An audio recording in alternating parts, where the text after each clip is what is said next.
আসসালামু আলাইকুম প্রিয় নবম শ্রেণীর শিক্ষার্থীরা, তোমাদের বার্ষিক পরীক্ষার সাজেশনমূলক ক্লাসে গণিত বিষয়ের স্পেশাল মডেল টেস্ট 1-এর যে প্রশ্নগুলো রয়েছে সেগুলো নিয়ে আলোচনা করব। শিক্ষার্থীরা, ক্লাসটি শুরুর পূর্বে তোমাদের সবার প্রতি রিকোয়েস্ট থাকবে, তোমরা যারা এই চ্যানেল নতুন অবশ্যই চ্যানেলটি সাবস্ক্রাইব করে রাখবা, আর যারা করছো তাদেরকে অসংখ্য ধন্যবাদ।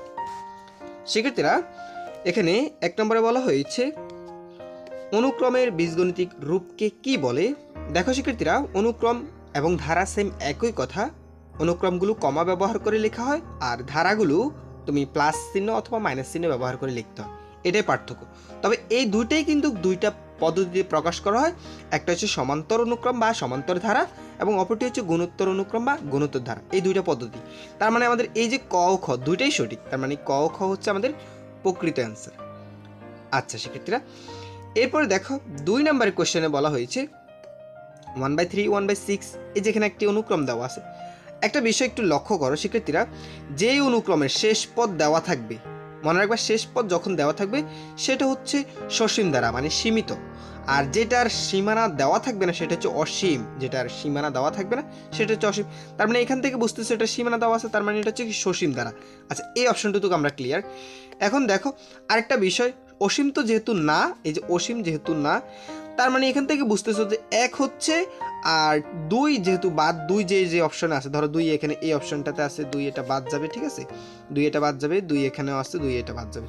তার মানে এখান থেকে বুঝতেছি যে এটা একটা সসীম দ্বারা এবং গুণোত্তর দ্বারা। আর এমনিতে আমরা বুঝতে পারি যে 1/3 এর সাথে যদি আমরা এইভাবে দেখাচ্ছি তোমাদেরকে, ধরো এই 1/3 এটার সাথে যদি আমি কি করি, এই যে 1/2 দ্বারা গুণ করি, 1/2 দ্বারা গুণ করলে কি হবে, পরবর্তী পদটি সৃষ্টি হবে। ঠিক আছে, পরবর্তী পদ কি, এই যে দেখো গুণ করে এখন এই 2 এবং 3 গুণ করলে 3 গুণ কত হবে, 6 হবে।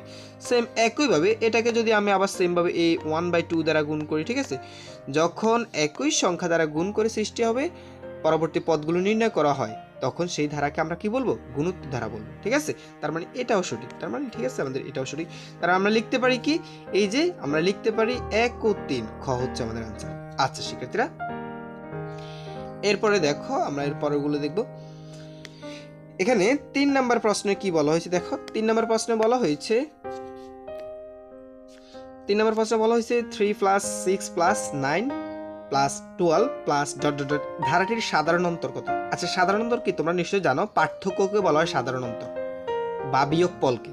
তো বিয়োগফল কোথা থেকে কার বিয়োগফল বের করবে, সেটা হচ্ছে তুমি ধরো 12 থেকে 9 বিয়োগ করতে পারো, অথবা 9 থেকে 6 বিয়োগ করতে পারো, অর্থাৎ পূর্ববর্তী পদ এবং পরবর্তী পদ, এই দুইটা পদের পার্থক্য হচ্ছে বিয়োগফল। তুমি চাইলে এই 3 এবং 6 করতে পারো, অথবা 6 এবং 9 করতে পারো, অথবা 12 এবং 9 করতে পারো, যে কোনো দুইটা সংখ্যা। ধরো আমি যদি তোমাদেরকে দেখে এই 6 থেকে 3 বিয়োগ করবো, তবে দ্বিতীয় পদটা তোমাকে আগে লিখতে হবে। ঠিক আছে, তাহলে 6 আমরা লিখবো, এখানে প্রথমে লিখবো 6 বিয়োগ 3। ঠিক আছে, তো 6 থেকে 3 বিয়োগ করলে কত হবে, 3 না, তার মানে আমাদের অ্যান্সার কত, 3। এই যে খ হচ্ছে আমাদের অ্যান্সার। ঠিক আছে, আচ্ছা দেখো শিক্ষার্থীরা, এরপরে দেখো 4 নাম্বার প্রশ্নটি দেখো, 2³ = 8 এর ক্ষেত্রে সূচকের ভিত্তি কত। দেখো এই যে 4 নাম্বার অঙ্কটাতে সূচকের ভিত্তি। আচ্ছা শিক্ষার্থীরা, একটু আমি কঠিন করে তোমাদেরকে যদি দেখে, ধরো 5x³ = 9, এই যে এখানে একটি আমি পদ লিখলাম। দেখো শিক্ষার্থীরা, তোমরা একটু দেখতে পাচ্ছ, এই যে এখানে অনেকগুলো সংখ্যা লিখলাম। এই যে 5 এটাকে বলা হবে সহগ, এটাকে বলা হবে সহগ, x এটাকে বলা হবে চলক, এবং 3 বা কিউব যেটা, এটাকে বলা হবে সূচক বা পাওয়ার, এটা ইকুয়াল, এবং এটা হচ্ছে 9, এটা হচ্ছে ধ্রুবক পদ, এবং পুরো সম্পূর্ণ বিষয়টাকে একটা রাশি বলা হবে। আর এই 5x³ এটাকে একটা পদ বলা হবে। আমি আবারও রিপিট করছি, সম্পূর্ণ এই যে 5x³ এটাকে একটা পদ বলা হবে, 9কে একটা ধ্রুবক পদ বলা হবে। আর ভেঙে ভেঙে যখন আমরা বলবো বা সম্পূর্ণটাকে যখন বলবো, তখন সেটা একটা বীজগণিতের রাশি। আর যখন আমরা এটাকে ভেঙে ভেঙে বলবো, 5 একটা হচ্ছে সহগ, x হচ্ছে চলক, কিউব হচ্ছে তার সূচক বা পাওয়ার। তাহলে আমাদেরকে বলা হচ্ছে বা ভিত্তি। আর আরেকটা বিষয় হচ্ছে এই যে সূচকের ভিত্তি কত, এখানে সূচকের ভিত্তি কত, 5x। তার মানে এই যে 3, এখানে এই যে সূচক 8 এর ক্ষেত্রে সূচকের ভিত্তি কত, এখানে সূচকের ভিত্তি কত, 2 না, এই যে এখানে যদি ভিত্তি 5x হয়, এখানে ভিত্তি কত হবে, কিউবের ভিত্তি কত, 2 না, তার মানে আমাদের অ্যান্সার কত, এই যে 2, খ হচ্ছে অ্যান্সার। আচ্ছা, এরপর এটা দেখো, এখানে এই 5 নাম্বারটাতে বলা হয়েছে যে 0 থেকে b এর মান বড় হবে এবং 1 থেকে ছোট হবে। তাহলে 0 থেকে b এর মান কোথায় বড় আছে, দেখো 0 থেকে বড়, এই যে এখানে -1 থেকে বড়, এখানে -3 থেকে বড়, -2 থেকে, এই যে 0 থেকে বড়, তার মানে ক হচ্ছে আমাদের অ্যান্সার। ঠিক আছে, আচ্ছা, এরপরে দেখো 6 নাম্বার, শব্দের মাত্রা পরিমাপক একক কোনটি? এটা হচ্ছে ডেসিবল। এটা হচ্ছে ডেসিবল। ডেসিবল হচ্ছে শব্দের মাত্রা পরিমাপের একক। এরপরে দেখো এখানে এই প্রশ্নটিতে বলা হয়েছে নিচের প্রশ্নগুলো লক্ষ্য করো এবং 7 এবং 8 নং প্রশ্নের উত্তর দাও। এক্ষেত্রে বলা হয়েছে এক্স ও ওয়াই সংখ্যা দুটির বিয়োগফলের অর্ধেক হচ্ছে 7। বড় সংখ্যাটির সাথে ছোট সংখ্যাটির 5 গুণ যোগ করলে যোগফল 50 হবে, যেখানে এক্স থেকে অর্থাৎ ওয়াই থেকে এক্স এর মান বড় হবে। আচ্ছা, সেক্ষেত্রে একটু বুদ্ধি খাটাই আমরা। ধরো এতটুকু পড়ে নিই, এক্স এবং ওয়াই সংখ্যা দুটির বিয়োগফল এর অর্ধেক। আচ্ছা, আমরা ধরো এক্স এবং ওয়াই এর বিয়োগফল তো তোমরা জানো, বিয়োগ করলেই তো বিয়োগফল হয়। হ্যাঁ, এক্স এবং ওয়াই দুটির বিয়োগফলের অর্ধেক, তাহলে এটাকে অর্ধেক করে নিই। এখানে অর্ধেক বলছে তাই না, একটু অর্ধেকটা করে নিই। আচ্ছা, অর্ধেক করলে অর্ধেক সমান কত হবে? 7 হবে না? বলছে কত হবে? এই যে এখানে 7 হবে বলছে, অর্ধেক কত? 7 হবে। তাহলে লিখলাম, তারা যেভাবে বলছে ঠিক সেভাবে আমরা কি করলাম, সমীকরণটা তৈরি করলাম। এবার দেখো, এবার আমরা যদি এটাকে একটু ভেঙে লিখি, এই যে উপরের এই এক্স মাইনাস ওয়াই এটা যেভাবে আছে সেভাবে লিখবো, ঠিক আছে? তোমাদের কিন্তু পরীক্ষার খাতায় এগুলো অঙ্কগুলো করার দরকার নেই, তোমরা জাস্ট উত্তরগুলো লিখবে, এমসিকিউগুলো। আমি তো জাস্ট একটু দেখিয়ে দিচ্ছি কীভাবে তোমরা অ্যান্সারগুলো বের করবে, তখন তোমরা জাস্ট উত্তরগুলো নাম্বারিং করে জাস্ট উত্তরগুলো খাতা লিখবে, ঠিক আছে? জাস্ট এই উত্তরগুলো। আচ্ছা, এখন আমরা কি করবো, এই দুইটাই পাশে ভাগাকার, অর্থাৎ নিচে আছে, তাহলে ওই পাশে গেলে এটা গুণাকার ধারণ করবে, 7-এর সাথে 2 গুণ হয়ে যাবে, ঠিক আছে না? এটা ভাগাকার, ওই পাশে গেলে 7-এর সাথে গুণ, তাহলে 7 আর 2 গুণ করে 7 গুণে কত হবে? 14 না? হ্যাঁ, তার মানে আমাদের অ্যান্সারটা কত হচ্ছে? 14। এই 14 না, মানে অর্থাৎ এটাই হচ্ছে আমাদের অ্যান্সার। এই যে দেখো, এটা হচ্ছে আমাদের অ্যান্সার। তার মানে এটা কোথায় আছে দেখো, অপশন কোথায় আছে? এক্স মাইনাস ওয়াই ইকুয়াল 14 না? এই যে এইটা। তার মানে আমরা বলতে পারি ঘ হচ্ছে আমাদের অ্যান্সার, ঠিক আছে? আচ্ছা, এরপর 8 নাম্বারটা দেখো শিক্ষার্থীরা, বলা হয়েছে এক্স এবং ওয়াই এর মান নিচে কোনটি? একটু বুদ্ধি খাটালে তুমি কিন্তু পারবে অঙ্কটা করতে। কিভাবে? তুমি দেখো, এক্স এর মান কিন্তু এক্স এর মান যেটা বসাইবে সেটা থেকে কিন্তু ওয়াই এর মান বিয়োগ করলে 14 হবে। তুমি এক্স এর মান 10 বসাও, 10 এক্স এর মান যদি এখানে 10 বসাও, ধরো তুমি এখানে যদি এক্স এর মানটা 10 আর ওয়াই এর মানটা যদি 8 হয়, তো 10 থেকে 8 বিয়োগ করলে কি 14 হবে? না, তার মানে এটা হচ্ছে না। তুমি এখানে একটু ট্রাই করো, এক্স এর মানটা 20 বসাও আর ওয়াই এর মানটা এখানে 6 বসাও, তো পরে তুমি 20 থেকে 6 বিয়োগ করলে কত হবে? 14। তার মানে এই যে অপশনটা মিলছে, তাই না? এই যে এক্স এর মান কত? 20 আর ওয়াই এর মান কত? 6। তার মানে এইটাই হচ্ছে আমাদের কি অ্যান্সার, ঠিক আছে শিক্ষার্থীরা? আশা করি তোমরা বুঝতেছো, ঠিক আছে? আচ্ছা, এরপরে দেখো, এরপর 9 নাম্বার বলা হয়েছে ও পি ও এম সমকোণী ত্রিভুজের পি এম বিপরীত বাহু, ও এম সন্নিহিত বাহুদ্বয়ের অতিভুজ। এখানে 3টা তথ্য দেওয়া আছে, একটা বিপরীত বাহু, একটা সন্নিহিত বাহু এবং একটা অতিভুজ। সেক্ষেত্রে বিপরীত বাহুকে কিন্তু আরেকটা নাম দেওয়া আছে, আমি যদি তোমাদের একটু দেখাই, বিপরীত বাহুকে কিন্তু লম্ব বলা হয়, ঠিক আছে? লম্ব, তোমরা হয়তো অন্যকে লম্ব দিয়ে শিখছো। আর সন্নিহিত বাহুকে বলা হয়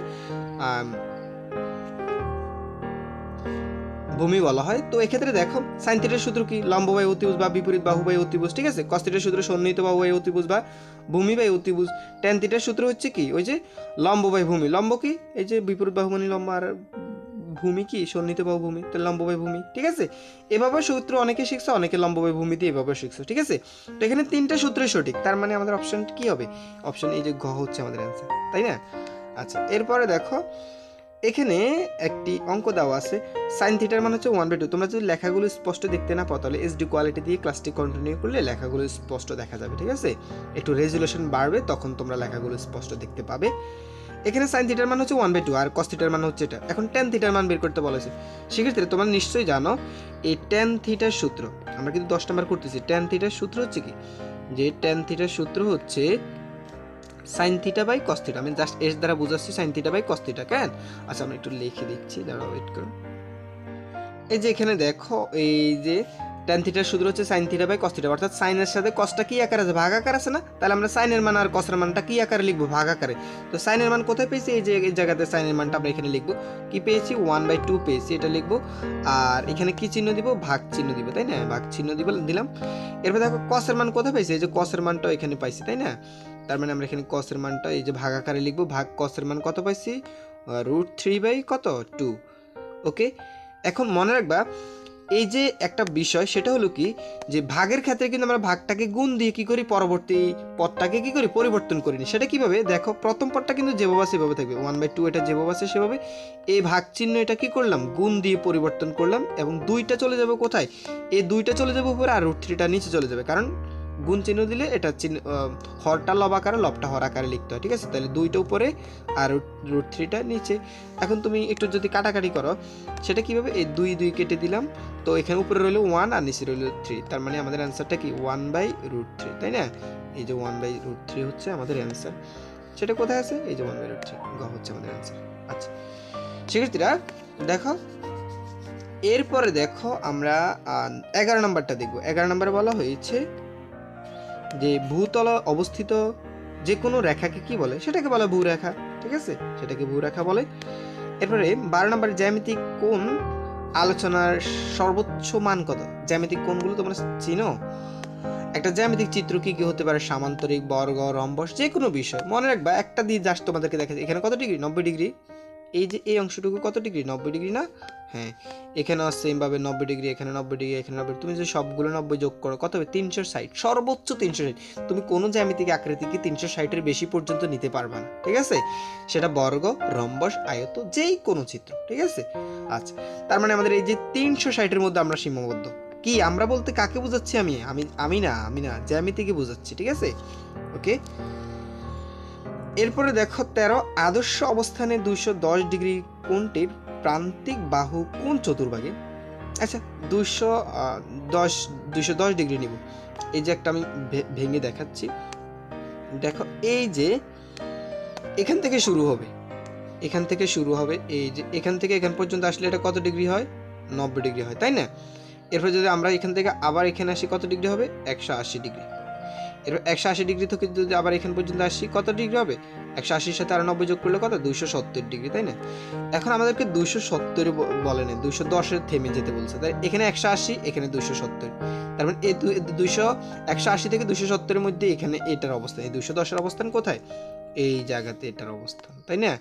তার মানে আমরা এটাকে প্রথম চতুর্ভাগ বলি, এটাকে দ্বিতীয় চতুর্ভাগ বলি, এটাকে তৃতীয় চতুর্ভাগ, এটাকে চতুর্থ চতুর্ভাগ জ্যামিতির ভাষায়। তখন এটা কোন জায়গায় অবস্থান, তৃতীয় জায়গায়, তৃতীয়তম, ঠিক আছে।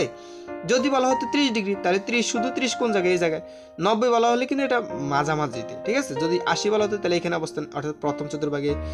যদি একটু 270 থেকে একটু বেশি অর্থাৎ 290 বলা হতো তাহলে কিন্তু এটা চতুর্থ চতুর্ভাগে অবস্থিত হতো, ঠিক আছে। যেহেতু 210, সো এখানে তৃতীয় চতুর্ভাগ, ঠিক আছে, তার মানে তৃতীয় হচ্ছে এটা। আচ্ছা এরপরে দেখো 14 নাম্বারটা দেখো। 14 নম্বরে বলা হয়েছে এই যে শ্রেণীব্যাপ্তি কত, এখানে শ্রেণীব্যাপ্তিটা বের করতে বলেছে। তুমি 35 থেকে 39 পর্যন্ত গণনা করো, 35, 36, 37, 38, 39, কয় ঘর, 5 ঘর গণলো না, তার মানে এই যে 5 হচ্ছে অ্যান্সার। এরপরে দেখো এখানে মধ্যক নির্ণয় করতে বলা হয়েছে, নিচের কোনটি মধ্যক, 15 নম্বরে মধ্যক নিচের কোনটি। তো মধ্যক নির্ণয় সূত্র তোমরা নিশ্চয়ই জানো সবাই, আমি একটু দেখাচ্ছি তোমাদেরকে সেটা কিভাবে। দেখো এই যে মধ্যক সমান হচ্ছে L plus n/2 minus fc into h/fm, ঠিক আছে, ইন্টু h/fm। উপরে হচ্ছে h, নিচে হচ্ছে fm। এখন আমরা জাস্ট কি করবো, এই যে মানগুলো এখানে লিখে দেব। তুমি বলে স্যার এল এর মান কোথায় পাইছি, এই যে এখানে এল এর মানটা পাইছি এই 36, তার 36 এখানে লিখবা, যোগের যোগ, ঠিক আছে। এরপরে n/2, n এর মান কত দেওয়া আছে, 50 দেওয়া আছে না, 50-কে 2 ভাগ করলে কত হবে, 25, ঠিক আছে, 25 লিখবো। বিয়োগের বিয়োগ, fc এর মান লিখবো, ঠিক আছে, fc এর মান কত, 24 পাইছি এখানে, ঠিক আছে, একটু মুছে দেখাচ্ছি, এখানে 24 পাইছি, ওকে। এই 24, তার মানে এখানে কত লিখবো, এই 24 লিখবো। এরপরে ব্র্যাকেটের ব্র্যাকেট, এরপরে গুণের গুণ, এরপরে h এর মান কত, ওই যে একটু আগে বললাম h এর মান কত, এখানে দেওয়া আছে h এর মান 5 দেওয়া আছে, 5 লিখবো উপরে। আর fm এর মান কত, fm এর মান হচ্ছে 25, তার মানে এখানে 25 লিখবো।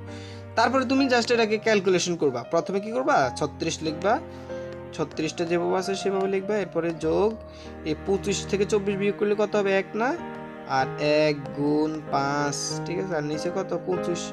তারপরে তুমি এই সম্পূর্ণ এটাকে তুমি ক্যালকুলেশন করবা, করলে দেখবা 36.2 আসবে, এটা হচ্ছে অ্যান্সার, ঠিক আছে।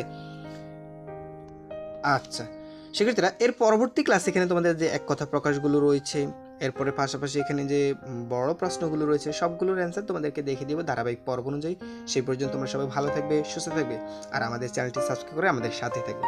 ধন্যবাদ।